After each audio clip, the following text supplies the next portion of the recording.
It was Christmas Eve, 11:41 p.m., and I was the only one left on my floor.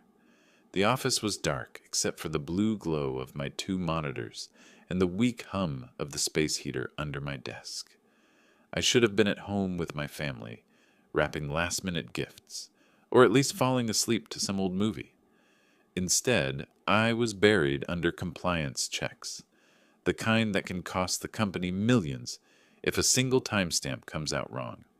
And the only reason I was here at all was because my boss told me it was a great chance to show dedication. Let me confess something right away. I didn't volunteer for this.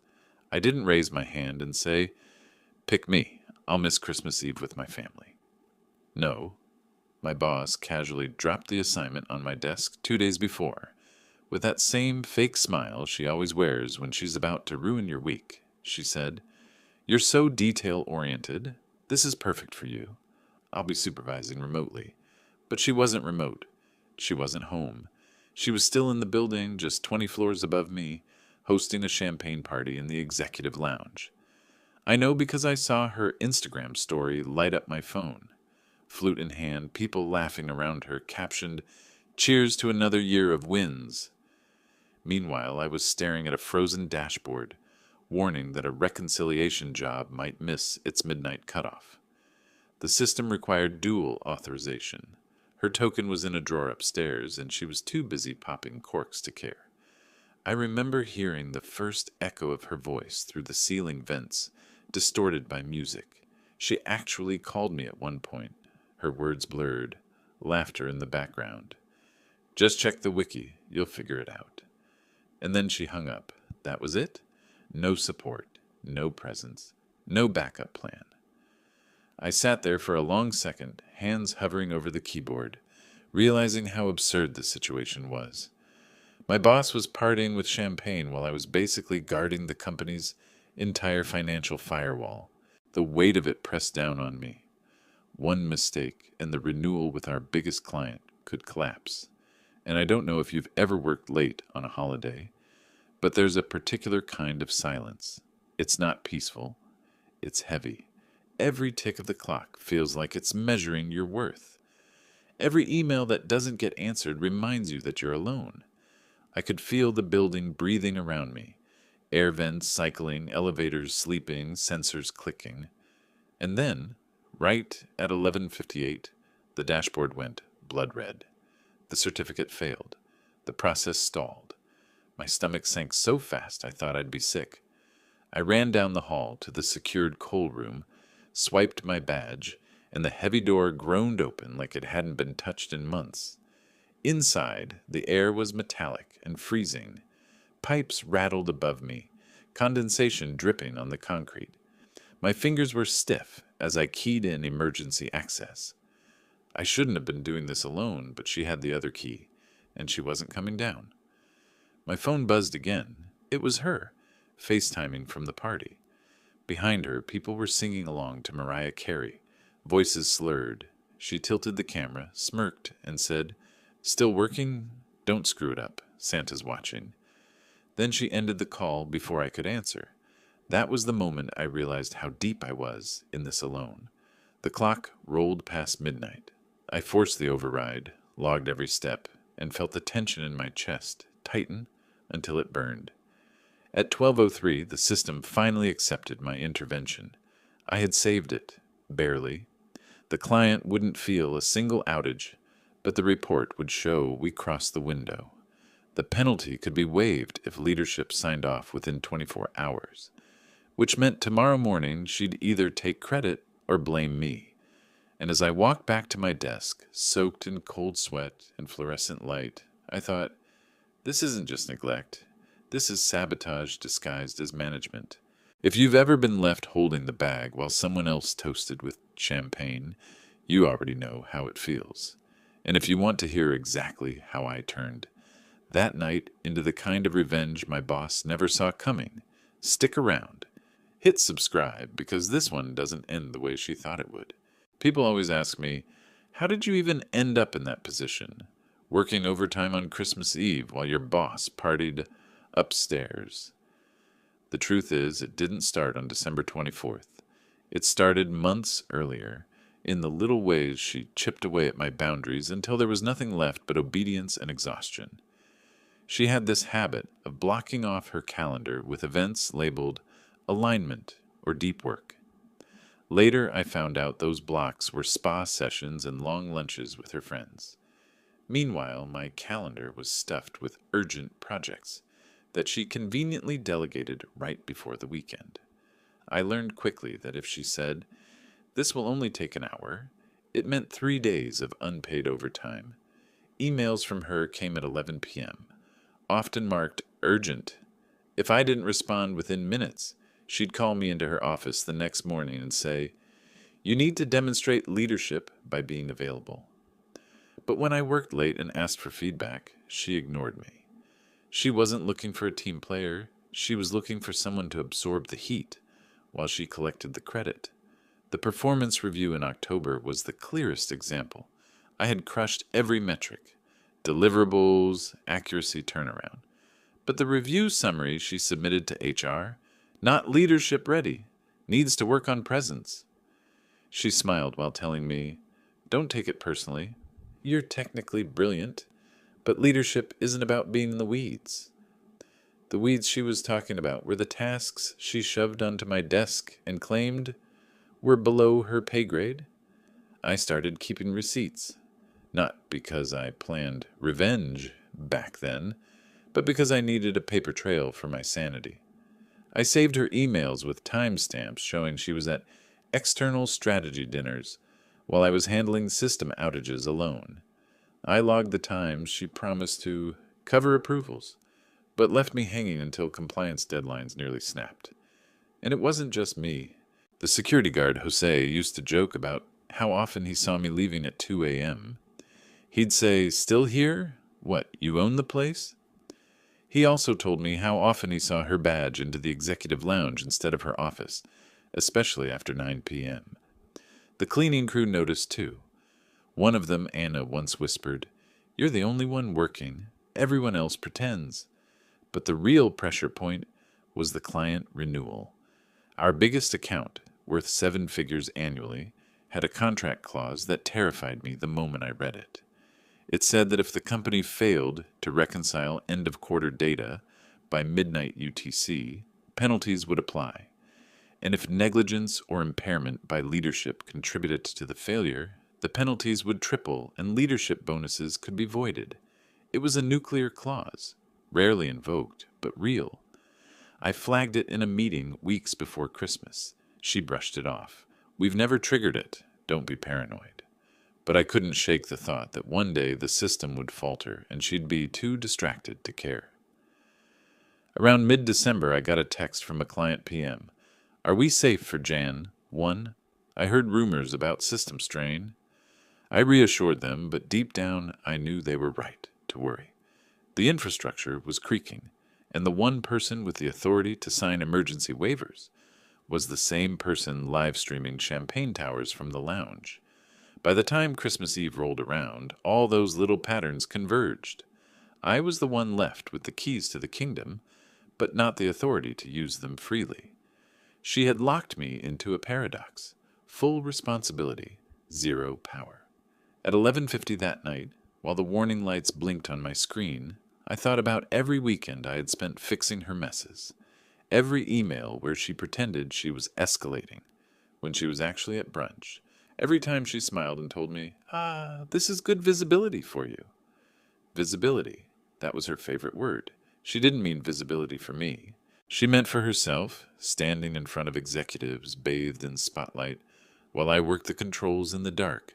On the cruelest part, she knew I wouldn't quit. She knew I cared about the systems too much, about the people downstream who would be crushed if data didn't reconcile, if payments didn't land. She weaponized that loyalty, turned it into shackles. That's why when the system faltered at 11:58, it wasn't just another late-night scare. It was the climax of months of manipulation, gaslighting, and theft. And what I didn't realize yet was that every humiliating detail, every ignored warning, every time-stamped email was about to become the ammunition I'd need. Because in the world of corporate politics, It's not just what you know, it's what you can prove. And by sheer survival instinct, I had already been proving it piece by piece, without even knowing I was building a case. At 11:58 p.m., the dashboard didn't just blink, it screamed. A red banner slid across the monitoring system. Critical error. Certificate authentication failed. My heart skipped the way it does when you narrowly avoid a car accident. It was that instant, primal knowledge. This isn't a drill.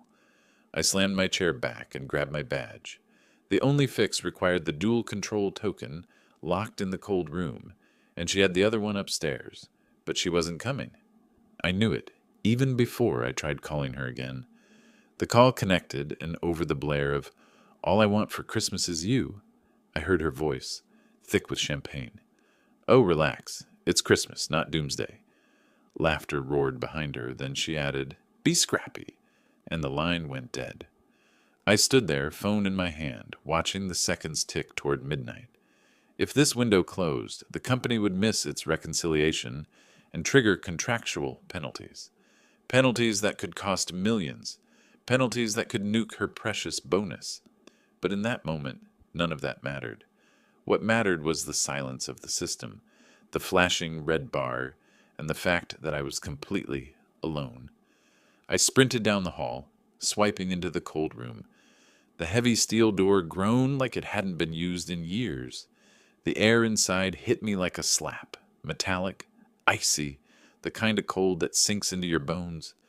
Pipes rattled overhead, condensation dripping onto the concrete floor in slow, echoing beats. The cabinet key shook in my hand. When I yanked it open, the hardware fob blinked faint green, waiting. My fingers felt like stone as I slotted it into the console. The system demanded dual confirmation. I typed in my credentials, pressed enter, and nothing. Timeout. I tried again, faster this time, sweat freezing on my neck. Timeout again. It wasn't just the certificate. It was the override command, too. Her account had to authorize. I stared at the screen, bile rising in my throat. She had the authority, and she was 20 floors above me, tipsy and laughing. For a second, I actually thought about running upstairs, about breaking into the lounge and dragging her down. But then I remembered the reflection I'd seen earlier in her Instagram story. A champagne tower, her phone tilted just right to show her smirk, and in the corner of the glass wall, the faint outline of my floor. She had been standing there, pointing the camera down at the very office where I was working like a ghost. She knew I was there. She just didn't care. I forced myself back into the chair, pulled up the emergency protocol. There was a backdoor procedure, one they drilled us on once a year in training but swore we'd never need. It required documenting every keystroke, every override, with no room for error. One wrong input and I could lock the system out completely. And my hands moved like they weren't mine, automatic, precise, driven by the raw need to make it work. The room was dead silent except for the hum of the fans and the occasional clank of frozen pipes. My breath fogged in front of me as I typed. At 12:01 a.m., the system spat back an error. At 12:02 I tried again, fingers trembling, eyes burning. Finally, at 12:03 the green light blinked. The process executed. The reconciliation closed, late but intact. I exhaled so hard I thought I might collapse. My pulse hammered in my temples. My shirt stuck to my back with sweat. I had done it. I had saved the system. The client wouldn't feel a single outage. But the timestamp told the truth. 3 minutes past deadline. Penalties were now on the table. I sat there in the cold, staring at the screen, trying to feel relief. Instead, a wave of dread hit me. I knew exactly how this would play out. Tomorrow morning, she would send an email to the C-suite, claiming she rushed in to stabilize the issue. She'd attach screenshots, cropped to hide my login, polished to make her look like the savior, and the executives, who only saw results, would applaud her. Meanwhile, I'd get a thanks for being a team player and maybe a calendar invite to discuss expectations in Q1. But sitting in that freezing room, I also realized something else. I had proof. I had the logs showing my credentials, my keystrokes, my overrides. I had the access badge scans that placed me in the cold room at midnight, while her badge never left the lounge. And I had the voicemail she left me, laughing as she said, "Be scrappy." In other words, I had receipts. I didn't know it yet, but those receipts would become the difference between being erased and being vindicated, the difference between humiliation and revenge. And as I walked back to my desk at 12:15 a.m., past the flickering Christmas lights someone had half-heartedly taped to the break room wall, I swore to myself that this time she wasn't going to get away with it. Not again? Christmas morning, most people woke up to gifts under the tree, kids screaming with joy, the smell of cinnamon rolls. I woke up to a notification on my phone. All hands, incident report update. My stomach dropped before I even opened it. There it was, an email from my boss to the entire leadership team, subject line, "Successful overnight save." She wrote, "When the certificate issue escalated close to midnight, I rushed in to stabilize the environment and ensure continuity for our biggest client. Thanks to decisive action, no outage occurred. This is what commitment looks like." And attached? A screenshot of the system console, cropped just enough to hide my username in the corner. Her initials sat proudly in the signature block, like a victory flag. The replies poured in within minutes. "Amazing work." "That's true leadership. Thanks for saving us on Christmas Eve." She soaked it all in, replying with little smiley comments, basking in the praise like she had wrestled the system back online herself instead of sipping champagne upstairs. Meanwhile, my inbox had one lonely message. "Thanks for being a team player. Let's discuss expectations in Q1. I sat there at my kitchen table, staring at that line, hands shaking with anger. I thought about the freezing cold room, the error messages, the way my chest had felt like it was collapsing at 12:02 a.m. while she laughed with her friends. I thought about how my family had eaten Christmas Eve dinner without me, how I'd fallen asleep in an empty apartment while she curated her hero story. And then it got worse.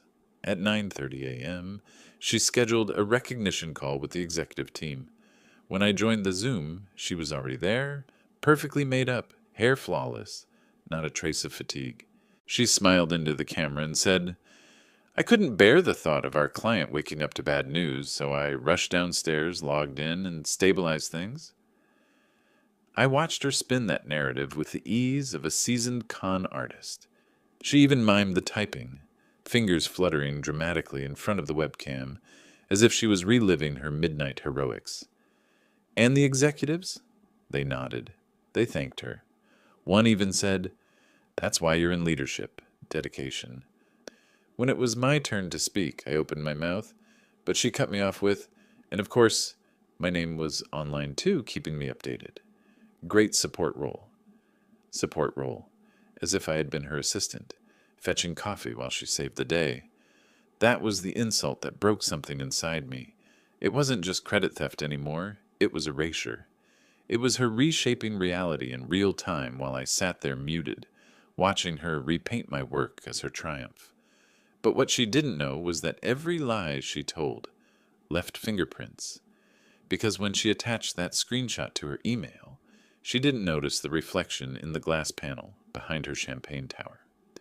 You could see her silhouette in the lounge, not the operations floor. She didn't realize that the system logs recorded exactly which credentials executed the override. Mine, not hers. She didn't know that voicemail systems saved transcripts, including her slurred, "Be scrappy." So while she basked in her stolen applause, I quietly started building a folder. I dragged in the logs, the badge access reports, the unedited screenshots, the voicemail transcript, the Slack threads. I wasn't planning revenge yet, not consciously. I just knew I couldn't let this vanish into the void like all the other times she'd stolen my work. But as I sat there watching her smirk at the camera, soaking up credit for something she didn't do, I realized something had shifted. I wasn't just angry. I wasn't just tired. I was done. Done letting her rewrite my nights into her victories. done carrying the weight so she could toast with champagne, done being the invisible support role. This wasn't going to be another quiet loss. This time, I had proof, and proof in corporate warfare is a weapon. I ended the call, closed my laptop, and leaned back in my chair. The Christmas lights on my neighbor's balcony blinked through my window, red and green, cheerful and oblivious. And in that strange silence, I knew the story wasn't going to end with her applause. Not this time. The morning after the recognition call, I sat with a mug of stale coffee and stared at the folder on my desktop. Inside it were the logs, the badge access reports, the screenshots she thought she had cropped clean, and the voicemail transcript where she laughed about being too lit to come down. For months I had been documenting her negligence just to stay sane. Now, for the first time, I realized what I actually had. Leverage. Not rumors, not complaints, not gossip. Cold, time-stamped evidence. And in corporate politics, evidence is the one thing that can slice through all the spin. So I started to map out a plan. Not a rash, emotional reaction, but a deliberate path. I opened a blank document and typed 3 words at the top. Insurance. Client. Compliance. Step 1. Insurance buried in our risk policy was a clause I'd flagged months earlier, but never imagined I'd need. It stated that if an incident was tied to material negligence due to impairment by leadership, executive bonuses could be voided and performance insurance claims could be denied. In plain English, if leadership was drunk on the job and it caused or worsened an incident, they lost their money. I didn't have to accuse her directly. The logs, the badge scans, and her voicemail did it for me. Step 2. Client. The 7-figure client contract had another landmine, a right to independent audit triggered by any after-hours reconciliation failure. She thought the late timestamp was a minor embarrassment she could smooth over with charm. She forgot the client had the right to demand an external audit of exactly what happened and who was responsible. And if that audit showed impairment, the penalties shifted onto the vendor, not the client. Step 3. Compliance. 3 weeks earlier, she had signed her quarterly Sarbanes attestation. No after-hours unsupervised overrides occurred this quarter. A simple signature, a rubber-stamped task for her. But now I had logs proving the opposite. An unsupervised override happened at midnight while she was in the lounge, not at her console. That meant her signature was false. In compliance terms, that wasn't just sloppy. It was material misrepresentation. I stared at those 3 pillars and realized I didn't need to take her down. All I had to do was tell the truth in the right places, in the right order, with the receipts attached. So I started moving quietly. I drafted an incident report for the risk team. Nothing emotional, nothing pointed. Just facts. Timestamps, actions taken, keystroke logs, badge entries. I copied the voicemail transcript into an appendix. I didn't editorialize. I didn't accuse. I let the evidence speak. Then I sent a neutral timeline to the client PM who had texted me weeks earlier. The one who asked, "Are we safe for Jan 1?" I framed it as reassurance. The system was reconciled. No outage occurred. Here's the factual sequence. I attached the relevant logs so they could see for themselves. Again, no spin, no blame, just transparency. Finally, I filed a formal request for the independent audit outlined in the contract. Not a complaint, not a whistleblow, just a by-the-book request. Per clause 7.3, a reconciliation incident occurred at S03 UTC. Please advise on initiating the third-party audit. It felt surreal, clicking send on those emails. I wasn't storming into her office. I wasn't raising my voice. I was just documenting, escalating, following the exact playbook the company itself had written. But the beauty of it was this. Every step forced the next. Risk couldn't ignore the evidence once it was in their system. The client couldn't ignore their audit rights once I formally triggered them. And compliance couldn't pretend her attestation was valid once the logs proved otherwise. For the first time in months, I felt a strange calm. She had always controlled the spotlight, the narrative, the applause. But now the spotlight wasn't in her hands.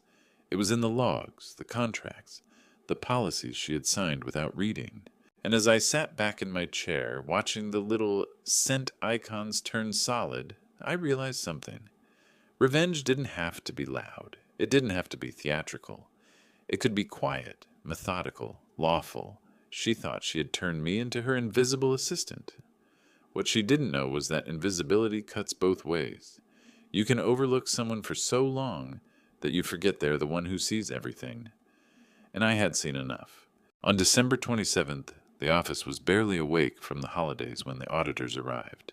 3 of them, suits, sharp as scalpels, badges clipped like they were about to perform surgery.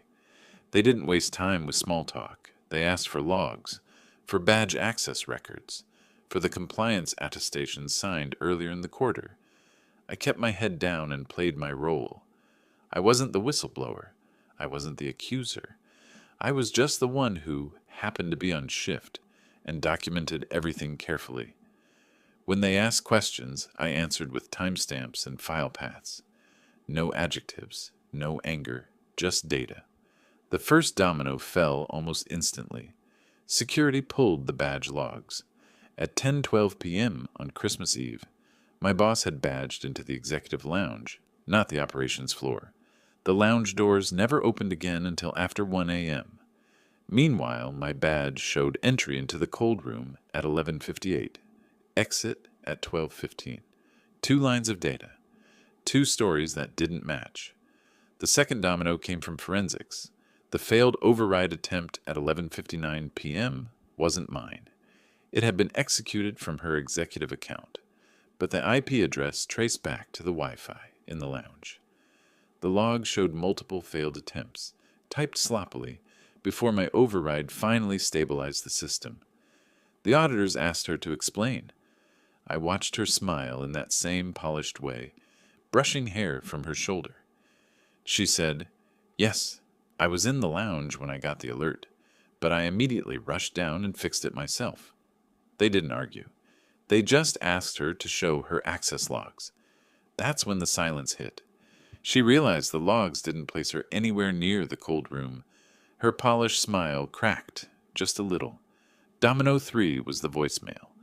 I hadn't planned to bring it up, but one of the auditors asked if there was any audio evidence. I forwarded the saved transcript.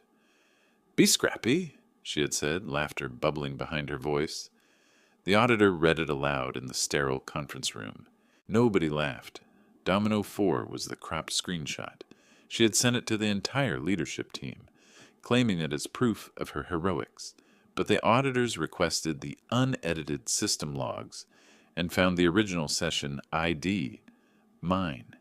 They also noticed the reflection in the glass panel, a champagne tower glittering behind her, while the caption claimed she was stabilizing the environment.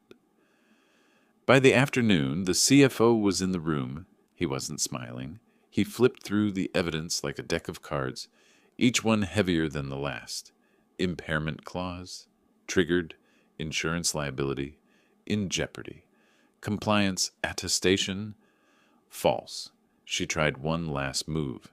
She looked at me, eyes sharp, and said, "He must have manipulated the logs. He's been acting resentful." For a heartbeat, the room froze. That was her Hail Mary, turning suspicion onto me. But the lead auditor didn't even flinch. Impossible. Logs are hashed at the kernel level. He couldn't alter them without root access, and root access requires multi-party authorization. Her face drained of color. The CFO closed the folder. "We'll reconvene with the board." And just like that, the meeting ended. No applause this time. No true leadership emails. Just the sound of paper sliding into briefcases and heels clicking out the door. By the next morning, word had spread. Her year-end bonus, gone.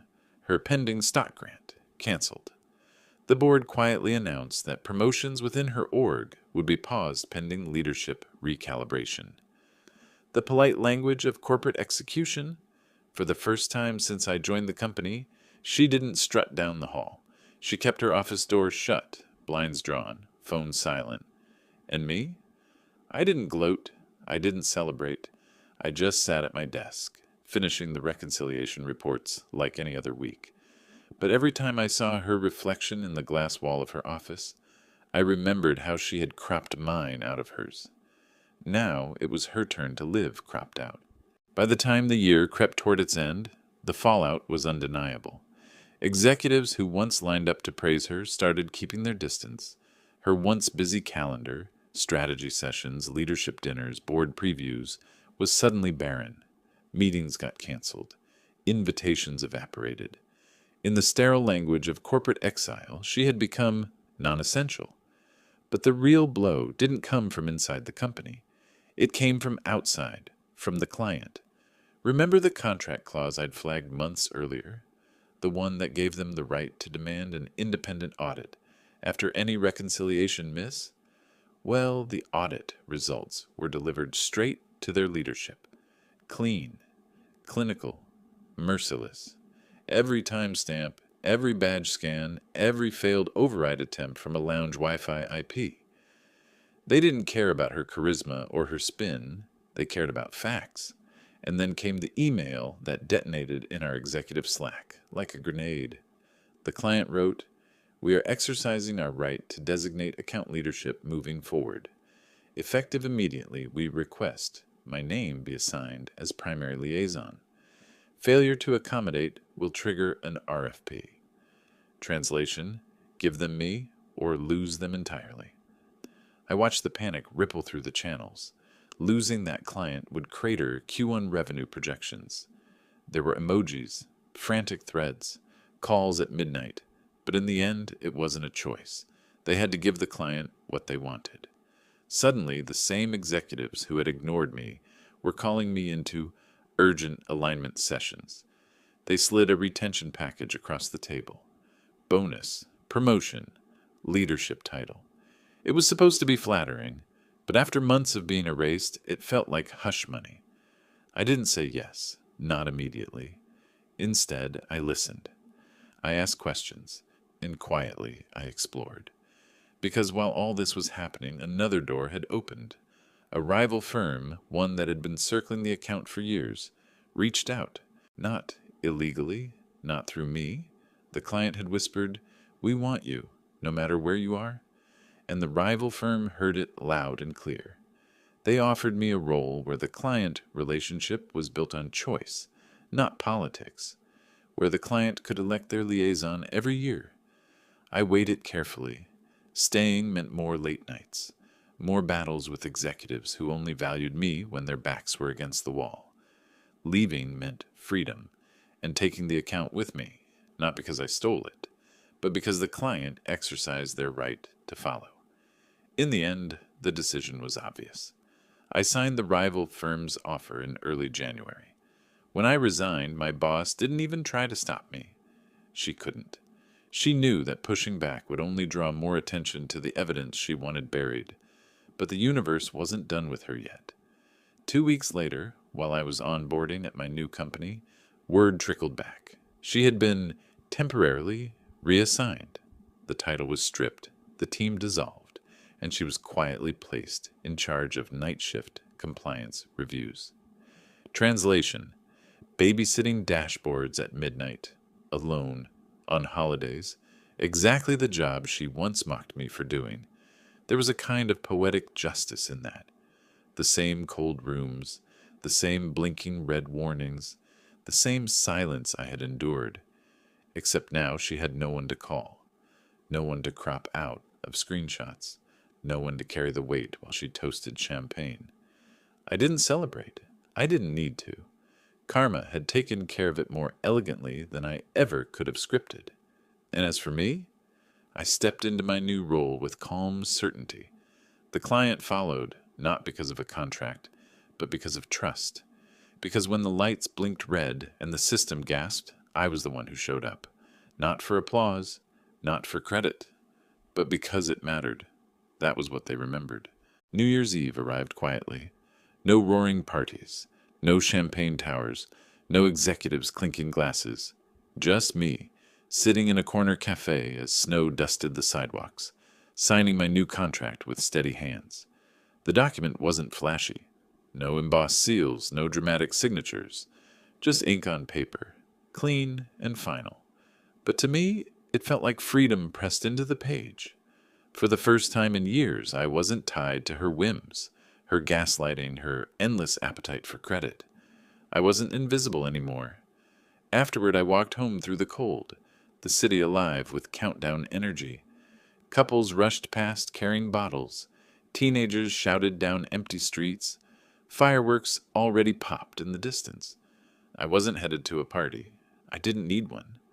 My celebration was quieter, deeper. When I got home, I brewed cocoa, set it on the windowsill, and thought about everyone who had carried me through the chaos.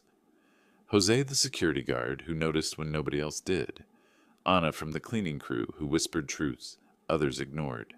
Even the client PM, who trusted me enough to ask the hard question, "Are we safe for John 1?" So before midnight, I sent 3 messages. To Jose, "Thank you for seeing me when no one else did." To Anna, "You were right. They pretended. Not anymore." To the client, "PM. Safe. Always. No theatrics. Just closure." At 11:55, I bundled up and took a short walk past the office tower one last time. The windows of the executive lounge were dark now, glassware stacked in silence. A single strand of tinsel clung to the carpet inside, catching the streetlight like a fading ember. On the 12th floor, I knew she was there, alone, babysitting dashboards while the rest of the world counted down. I didn't need to see her. I could picture it. The same cold silence I once endured. The same blinking monitors, except this time with no one to save her if things went wrong. That was her eternity now, shift after shift, of the job she once mocked, stripped of glory, stripped of applause. And the irony was perfect. She had become me, but without the trust, without the receipts, without the resilience. Just hollow, endless silence. As the countdown echoed through the streets, I stopped at the corner, turned my back on the building, and walked away. Fireworks bloomed overhead, scattering sparks against the winter sky. People cheered, horns blared, the city shook with celebration. But for me, the loudest moment wasn't the fireworks. It was the silence I carried inside, calm and final, the silence of knowing justice had already been done. By the time the clock struck midnight, I was home, sipping cocoa, pen resting on the signed offer letter. No applause, no spotlight. Just the quiet satisfaction that the loudest justice is the kind that doesn't need to announce itself. And if you've listened this far, maybe you've been there too, working in the shadows while someone else toasted with champagne. Maybe you've carried more than your share while someone else stole the credit. If you have, then you know how good it feels when karma finally balances the scales. So if you want more true stories of corporate revenge, real, raw, and with the endings they deserve, hit subscribe and tell me in the comments, where are you listening from right now? Because the stories travel farther than champagne bubbles ever will.